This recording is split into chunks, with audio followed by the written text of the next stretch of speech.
Bacaan Alkitab 5 Oktober 2021. 1 Raja-Raja pasal 8, Efesus pasal 5, Yehezkiel pasal 38, dan Mazmur pasal 89. 1 Raja-Raja pasal 8.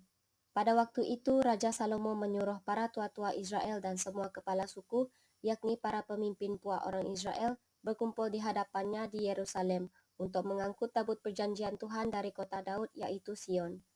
Maka pada hari raya di bulan Etanim, yakni bulan ketujuh, berkumpullah di hadapan Raja Salomo semua orang Israel. Setelah semua tua-tua Israel datang, maka imam-imam mengangkat tabut itu. Mereka mengangkut tabut Tuhan dan kemah pertemuan dan segala barang kudus yang ada dalam kemah itu. Semuanya itu diangkut oleh imam-imam dan orang-orang Lewi. Tetapi Raja Salomo dan segenap umat Israel yang sudah berkumpul di hadapannya berdiri bersama-sama dengan dia di depan tabut itu dan mempersembahkan kambing domba dan lembu sapi yang tidak terhitung dan tidak terbilang banyaknya. Kemudian imam-imam membawa tabut perjanjian Tuhan itu ke tempatnya, di ruang belakang rumah itu, di tempat Maha Kudus, tepat di bawah sayap kerub-kerub. Sebab kerub-kerub itu mengembangkan kedua sayapnya di atas tempat tabut itu, sehingga kerub-kerub itu menudungi tabut serta kayu-kayu pengusungnya dari atas. Kayu-kayu pengusung itu demikian panjangnya, sehingga ujungnya kelihatan dari tempat kudus yang di depan ruang belakang itu, tetapi tidak kelihatan dari luar, dan disitulah tempatnya sampai hari ini. Dalam tabut itu tidak ada apa-apa selain dari kedua loh batu yang diletakkan Musa ke dalamnya di Gunung Horeb, yakni loh-loh batu bertuliskan perjanjian yang diadakan Tuhan dengan orang Israel pada waktu perjalanan mereka keluar dari tanah Mesir. Ketika imam-imam keluar dari tempat kudus, datanglah awan memenuhi rumah Tuhan, sehingga imam-imam tidak tahan berdiri untuk menyelenggarakan kebaktian oleh kerana awan itu, sebab kemuliaan Tuhan memenuhi rumah Tuhan.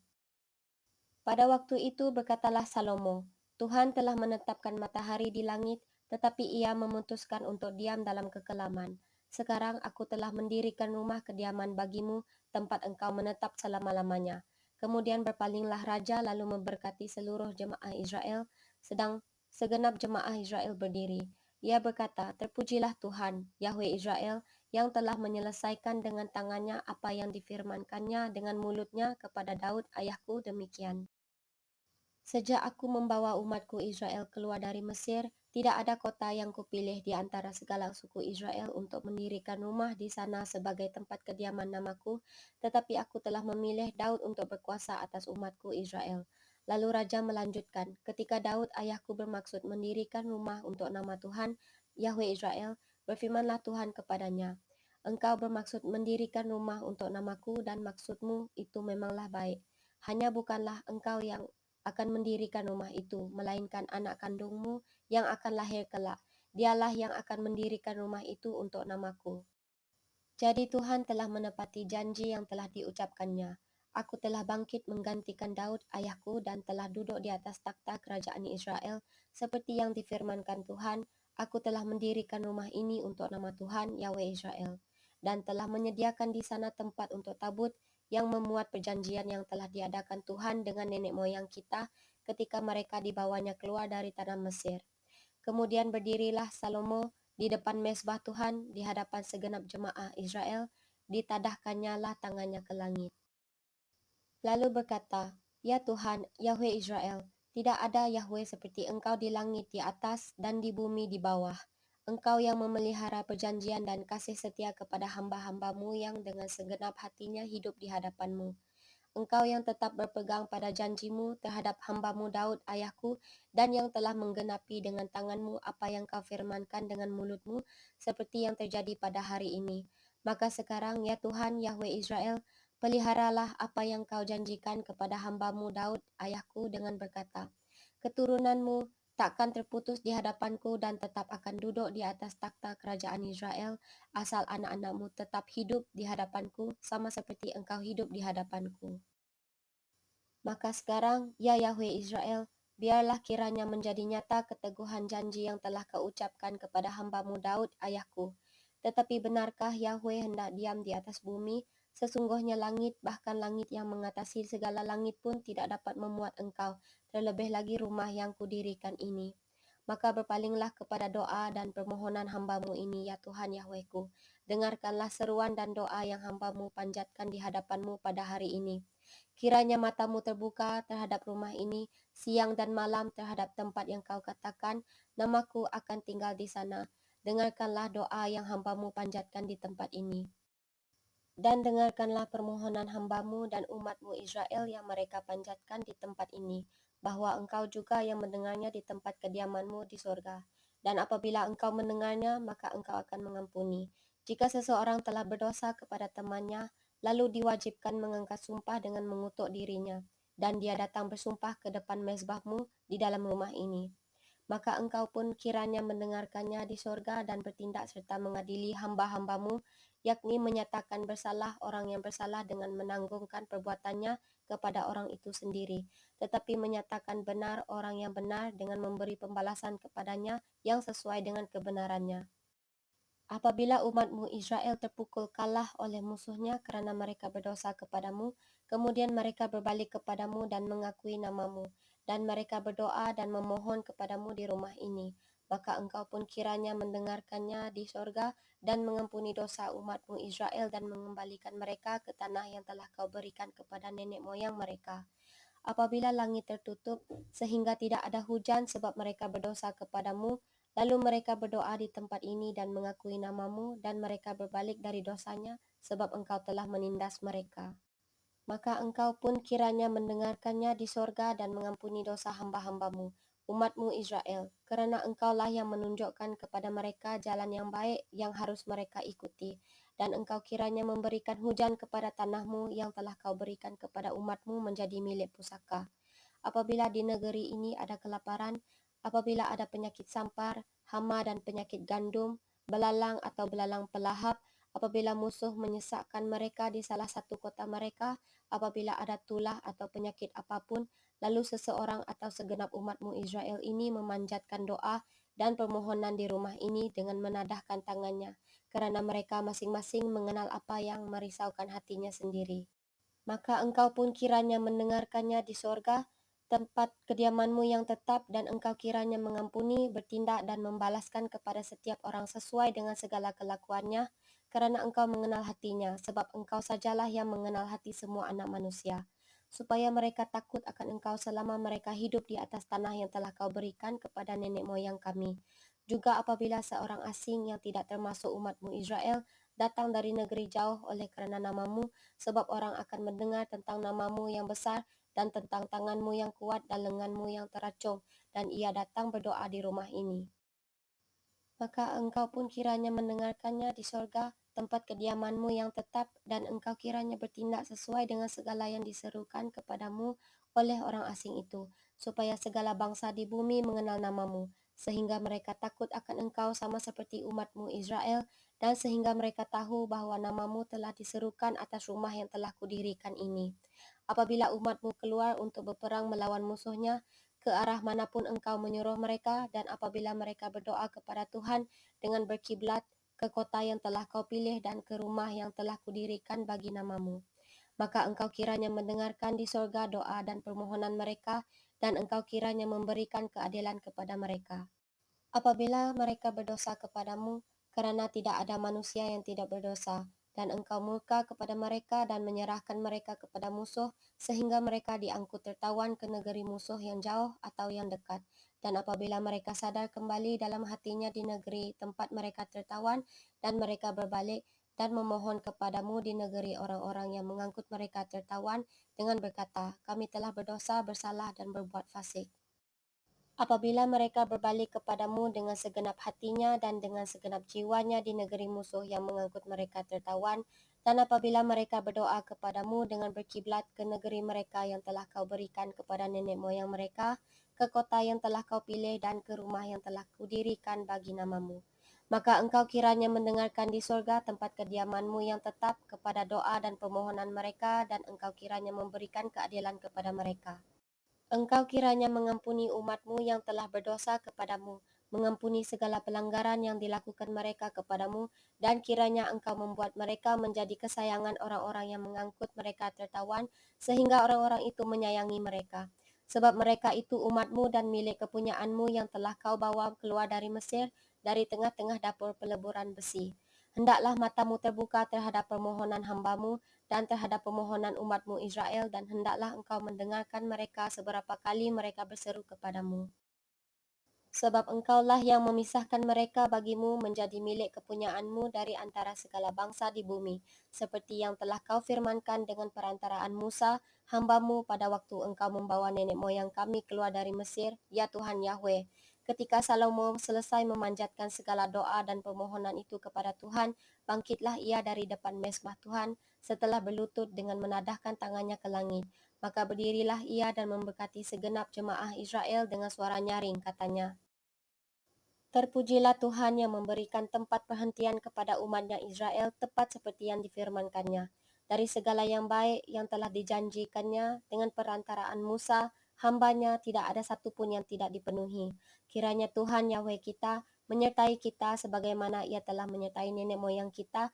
Janganlah ia meninggalkan kita dan janganlah ia membuangkan kita.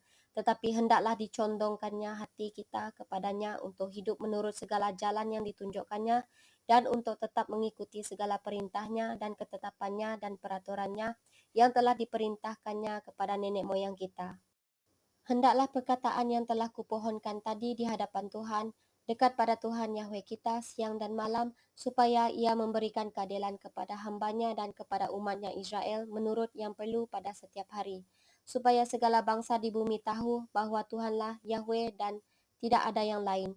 Dan hendaklah kamu berpaut kepada Tuhan Yahweh kita dengan sepenuh hatimu dan dengan hidup menurut segala ketetapannya dan dengan tetap mengikuti segala perintahnya seperti pada hari ini. Lalu raja bersama-sama segenap Israel mempersembahkan korban sembelihan di hadapan Tuhan. Sebagai korban keselamatannya kepada Tuhan, Salomo mempersembahkan 22.000 ekor lembu sapi dan 120.000 ekor kambing domba. Demikianlah raja dan segenap Israel mentahbiskan rumah Tuhan itu. Pada hari itu juga raja menguduskan pertengahan pelataran yang di depan rumah Tuhan, sebab disitulah ia mempersembahkan korban bakaran, korban sajian dan segala lemak korban keselamatan. Sebab mezbah tembaga yang di hadapan Tuhan itu terlalu kecil untuk memuat korban bakaran dan korban sajian dan segala lemak korban keselamatan itu. Lalu Salomo mengadakan perayaan pada waktu itu juga di hadapan Tuhan Yahweh kita selama 7 hari bersama-sama dengan seluruh Israel, suatu jemaah yang besar dari jalan masuk ke Hamat sampai sungai Mesir. Pada hari yang ke-8 disuruhnya bangsa itu pergi, maka mereka memohon berkat untuk raja, lalu pulang ke kemah mereka sambil bersukacita dan bergembira atas segala kebaikan yang telah dilakukan Tuhan kepada Daud, hambanya, dan kepada orang Israel umatnya. Efesus pasal 5. Sebab itu jadilah penurut-penurut Yahweh seperti anak-anak yang kekasih, dan hiduplah di dalam kasih, sebagaimana Kristus Yesus juga telah mengasihi kamu dan telah menyerahkan dirinya untuk kita sebagai persembahan dan korban yang harum bagi Yahweh. Tetapi percabulan dan rupa-rupa kecemaran atau keserakahan disebut saja pun jangan di antara kamu, sebagaimana sepatutnya bagi orang-orang kudus. Demikian juga perkataan yang kotor, yang kosong atau yang sembrono, kerana hal-hal ini tidak pantas, tetapi sebaliknya ucapkanlah syukur. Kerana ingatlah ini baik-baik. Tidak ada orang sundal, orang cemar, atau orang serakah, artinya penyembah berhala, yang mendapat bagian di dalam kerajaan Kristus dan Yahweh. Janganlah kamu disesatkan orang dengan kata-kata yang hampa, kerana hal-hal yang demikian mendatangkan muka Yahweh atas orang-orang durhaka. Sebab itu janganlah kamu berkawan dengan mereka. Memang dahulu kamu adalah kegelapan, tetapi sekarang kamu adalah terang di dalam Tuhan. Sebab itu hiduplah sebagai anak-anak terang, kerana terang hanya berbuahkan kebaikan dan keadilan dan kebenaran, dan ujilah apa yang berkenan kepada Tuhan. Janganlah turut mengambil bagian dalam perbuatan-perbuatan kegelapan yang tidak berbuahkan apa-apa, tetapi sebaliknya telanjangilah perbuatan-perbuatan itu, sebab menyebutkan saja pun apa yang dibuat oleh mereka di tempat-tempat yang tersembunyi telah memalukan. Tetapi segala sesuatu yang sudah ditelanjangi oleh terang itu menjadi nampak, sebab semua yang nampak adalah terang. Itulah sebabnya dikatakan, bangunlah, hai kamu yang tidur, dan bangkitlah dari antara orang mati, dan Kristus akan bercahaya atas kamu. Kerana itu, perhatikanlah dengan saksama bagaimana kamu hidup, janganlah seperti orang bebal, tetapi seperti orang arif. Dan pergunakanlah waktu yang ada, kerana hari-hari ini adalah jahat. Sebab itu janganlah kamu bodoh, tetapi usahakanlah supaya kamu mengerti kehendak Tuhan. Dan janganlah kamu mabuk oleh anggur, kerana anggur menimbulkan hawa nafsu, tetapi hendaklah kamu penuh dengan roh. Dan berkata-katalah seorang kepada yang lain dalam mazmur, kidung puji-pujian dan nyanyian rohani. Bernyanyi dan bersoraklah bagi Tuhan dengan segenap hati. Ucaplah syukur senantiasa atas segala sesuatu dalam nama Tuhan kita Yesus Kristus kepada Yahweh dan Bapa kita. Dan rendahkanlah dirimu seorang kepada yang lain di dalam takut akan Kristus. Hai istri, tunduklah kepada suamimu seperti kepada Tuhan, kerana suami adalah kepala istri sama seperti Kristus adalah kepala jemaat. Dialah yang menyelamatkan tubuh. Kerana itu sebagaimana jemaat tunduk kepada Kristus, demikian jugalah istri kepada suami dalam segala sesuatu. Hai suami, kasihilah isterimu sebagaimana Kristus telah mengasihi jemaat dan telah menyerahkan dirinya baginya, untuk menguduskannya sesudah ia menyucikannya dengan memandikannya dengan air dan firman, supaya dengan demikian ia menempatkan jemaat di hadapan dirinya dengan cemerlang tanpa cacat atau kerut atau yang serupa itu, tetapi supaya jemaat kudus dan tidak bercela. Demikian juga suami harus mengasihi istrinya sama seperti tubuhnya sendiri. Siapa yang mengasihi istrinya, mengasihi dirinya sendiri. Sebab tidak pernah orang membenci tubuhnya sendiri, tetapi mengasuhnya dan merawatinya sama seperti Kristus terhadap jemaat. Kerana kita adalah anggota tubuhnya. Sebab itu laki-laki akan meninggalkan ayahnya dan ibunya dan bersatu dengan istrinya, sehingga keduanya itu menjadi satu daging. Rahasia ini besar, tetapi yang aku maksudkan ialah hubungan Kristus dan jemaat. Bagaimanapun juga bagi kamu masing-masing berlaku, kasihilah istrimu seperti dirimu sendiri dan istri hendaklah menghormati suaminya. Yehezkiel pasal 38. Datanglah firman Tuhan kepadaku, hai anak manusia, tujukanlah mukamu kepada Gog di tanah Magog, yaitu Raja Agung negeri Mesek dan Tubal, dan bernubuatlah melawan dia, dan katakanlah, beginilah firman Tuhan Yahweh, lihat, aku akan menjadi lawanmu, hai Gog Raja Agung negeri Mesek dan Tubal. Aku akan menarik engkau dengan mengenakan kelikir pada rahangmu dan membawa engkau keluar beserta seluruh tenteramu, yaitu pasukan berkuda, semuanya berpakaian lengkap, suatu kumpulan orang banyak dengan perisai besar dan kecil, dan semuanya berpedang di tangannya. Orang Persia, Ethiopia, dan Put menyertai mereka dan semuanya dengan perisai dan ketopong. Orang Gomer dengan seluruh bala tenteranya, Bet Togarma dari utara sekali dengan seluruh bala tenteranya, banyak bangsa menyertai engkau. Bersedialah dan bersiaplah engkau dengan semua kumpulan orang yang menggabungkan diri dengan engkau dan jadilah pelindung bagi mereka. Sesudah waktu yang lama sekali engkau akan mendapat perintah, pada hari yang terkemudian engkau akan datang di sebuah negeri yang dibangun kembali sesudah musnah kerana perang, dan engkau menuju suatu bangsa yang dikumpul dari tengah-tengah banyak bangsa di atas gunung-gunung Israel yang telah lama menjadi reruntuhan. Bangsa ini telah dibawa keluar dari tengah-tengah bangsa dan mereka semuanya diam dengan aman tenteram. Engkau muncul seperti angin badai dan datang seperti awan yang menutupi seluruh bumi. Engkau beserta seluruh bala tenteramu dan banyak bangsa menyertai engkau. Beginilah firman Tuhan Yahweh. Pada hari itu timbullah niat dalam hatimu dan engkau membuat rancangan jahat. Engkau berkata, aku akan bangkit bergerak menyerang tanah yang kota-kotanya tanpa tembok dan akan mendatangi orang-orang yang hidup tenang-tenang dan diam dengan aman tenteram. Mereka semuanya diam tanpa tembok atau palang atau pintu gerbang. Engkau bermaksud untuk merampas dan menjarah dan mengacungkan tanganmu terhadap reruntuhan-reruntuhan yang sudah didiami kembali dan menyerang umatku yang dikumpulkan dari tengah bangsa-bangsa.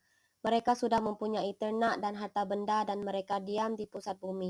Negeri Sheba dan Dedan beserta pembeli-pembeli barangnya, negeri Tarsis beserta pedagang-pedagangnya akan berkata kepadamu, apakah engkau datang untuk merampas dan mengumpulkan sekutumu untuk menjarah, untuk mengangkut perak dan emas, untuk melarikan ternak dan harta benda, dan untuk melakukan perampasan yang hebat sekali?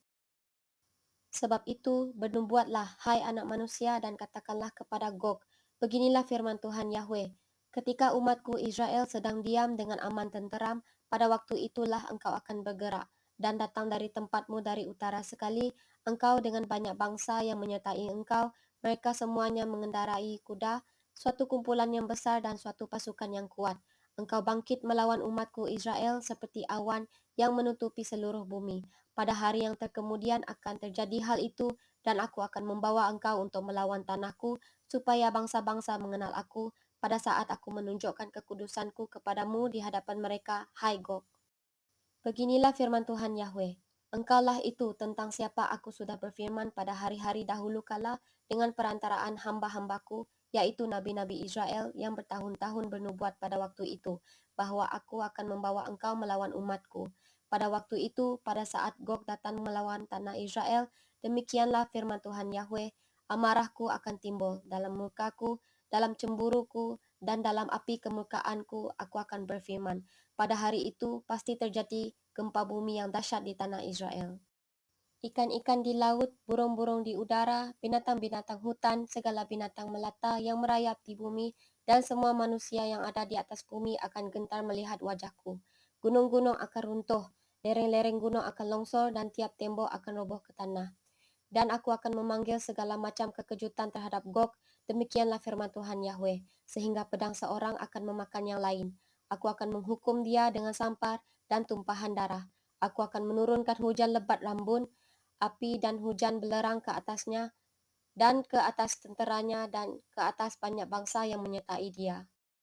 Aku akan menunjukkan kebesaranku dan kekudusanku dan menyatakan diriku di hadapan bangsa-bangsa yang banyak, dan mereka akan mengetahui bahwa akulah Tuhan. Mazmur pasal 89. Nyanyian pengajaran Etan orang Izrahi. Aku hendak menyanyikan kasih setia Tuhan selama-lamanya, hendak memperkenalkan kesetiaanmu dengan mulutku turun-temurun. Sebab kasih setiamu dibangun untuk selama-lamanya. Kesetiaanmu tegak seperti langit. Engkau telah berkata, telah kuikat perjanjian dengan orang pilihanku, aku telah bersumpah kepada Daud hambaku. Untuk selama-lamanya aku hendak menegakkan anak cucumu dan membangun takhtamu turun-temurun. Sebab itu langit bersyukur kerana keajaiban-keajaibanmu, ya Tuhan, bahkan kerana kesetiaanmu di antara jemaah orang-orang kudus. Sebab siapakah di awan-awan yang sejajar dengan Tuhan, yang sama seperti Tuhan di antara penghuni surgawi? Yahweh disegani dalam kalangan orang-orang kudus dan sangat ditakuti melebihi semua yang ada di sekelilingnya. Ya Tuhan, Yahweh semesta alam, siapakah seperti Engkau? Engkau kuat, ya Tuhan, dan kesetiaanmu ada di sekelilingmu. Engkaulah yang memerintah kecokakan laut. Pada waktu naik gelombang-gelombangnya, Engkau juga yang meredakannya. Engkaulah yang meremukkan Rahab seperti orang terbunuh. Dengan lenganmu yang kuat, engkau telah mencerai-beraikan musuhmu. Punyamulah langit, punyamulah juga bumi, dunia serta isinya, engkaulah yang mendasarkannya. Utara dan selatan, engkaulah yang menciptakannya. Tabor dan Hermon bersorak-sorai kerana namamu. Punyamulah lengan yang perkasa, kuat tanganmu dan tinggi tangan kananmu. Keadilan dan hukum adalah tumpuan takhtamu, kasih dan kesetiaan berjalan di depanmu. Berbahagialah bangsa yang tahu bersorak-sorai, ya Tuhan, mereka hidup dalam cahaya wajahmu. Kerana namamu mereka bersorak-sorak sepanjang hari, dan kerana keadilanmu mereka bermegah. Sebab engkaulah kemuliaan kekuatan mereka, dan kerana engkau berkenan tanduk kami meninggi. Sebab perisai kita kepunyaan Tuhan, dan Raja kita kepunyaan yang kudus Israel. Pernah engkau berbicara dalam penglihatan kepada orang-orang yang kau kasihi, katamu, telah kutaruh mahkota di atas kepala seorang pahlawan, telah kutinggikan seorang pilihan dari antara bangsa itu. Aku telah mendapat Daud, hambaku, aku telah mengurapinya dengan minyakku yang kudus. Maka tanganku tetap dengan dia, bahkan lenganku meneguhkan dia. Musuh tidak akan menyergapnya, dan orang curang tidak akan menindasnya. Aku akan menghancurkan lawannya dari hadapannya, dan orang-orang yang membencinya akan kubunuh. Kesetiaanku dan kasihku menyertai dia, dan oleh kerana namaku tanduknya akan meninggi. Aku akan membuat tangannya menguasai laut, dan tangan kanannya menguasai sungai-sungai. Dia pun akan berseru kepadaku, Bapakku engkau, Yahwehku dan gunung batu keselamatanku. Aku pun juga akan mengangkat dia menjadi anak sulung, menjadi yang maha tinggi di antara raja-raja bumi. Aku akan memelihara kasih setiaku bagi dia untuk selama-lamanya, dan perjanjianku teguh bagi dia. Aku menjamin akan adanya anak cucunya sampai selama-lamanya, dan takhtanya seumur langit. Jika anak-anaknya meninggalkan Tauratku dan mereka tidak hidup menurut hukumku, jika ketetapanku mereka langgar dan tidak berpegang pada perintah-perintahku, maka aku akan membalas pelanggaran mereka dengan gada dan kesalahan mereka dengan pukulan-pukulan. Tetapi kasih setiaku tidak akan kujauhkan daripadanya, dan aku tidak akan berlaku curang dalam hal kesetiaanku. Aku tidak akan melanggar perjanjianku, dan apa yang keluar dari bibirku tidak akan kuubah. Sekali aku bersumpah demi kekudusanku, tentulah aku tidak akan berbohong kepada Daud. Anak cucunya akan ada untuk selama-lamanya, dan taktanya seperti matahari di depan mataku, seperti bulan yang ada selama-lamanya, suatu saksi yang setia di awan-awan. Tetapi engkau sendiri menolak dan membuang, menjadi gemas kepada orang yang kau urapi. Membatalkan perjanjian dengan hambamu, menajiskan mahkotanya laksana debu, melanda segala temboknya, membuat kubu-kubunya menjadi reruntuhan. Semua orang yang lewat di jalan merampoknya, dan ia menjadi celah bagi tetangganya. Engkau telah meninggikan tangan kanan para lawannya, telah membuat semua musuhnya bersukacita. Juga kau balikkan mata pedangnya, dan tidak membuat dia dapat bertahan dalam peperangan. Engkau menghentikan kegemilangannya, dan taktanya kau campakkan ke bumi. Kau pendekkan masa mudanya, kau selubungi dia dengan malu. Berapa lama lagi, ya Tuhan, engkau bersembunyi terus-menerus, berkobar-kobar mukamu laksana api. Ingatlah apa umur hidup itu, betapa sia-sia kau ciptakan semua anak manusia. Siapakah orang yang hidup dan yang tidak mengalami kematian, yang dapat meluputkan nyawanya dari kuasa dunia orang mati? Di manakah kasih setiamu yang mula-mula, ya Tuhan, yang telah kau janjikan dengan sumpah kepada Daud demi kesetiaanmu? Ingatlah celah hambamu, ya Tuhan, bahwa dalam dadaku aku menanggung penghinaan segala bangsa, yang dilontarkan oleh musuh-musuhmu, ya Tuhan, yang dilontarkan mencela jejak langkah orang yang kau urapi. Terpujilah Tuhan untuk selama-lamanya. Amin, ya amin.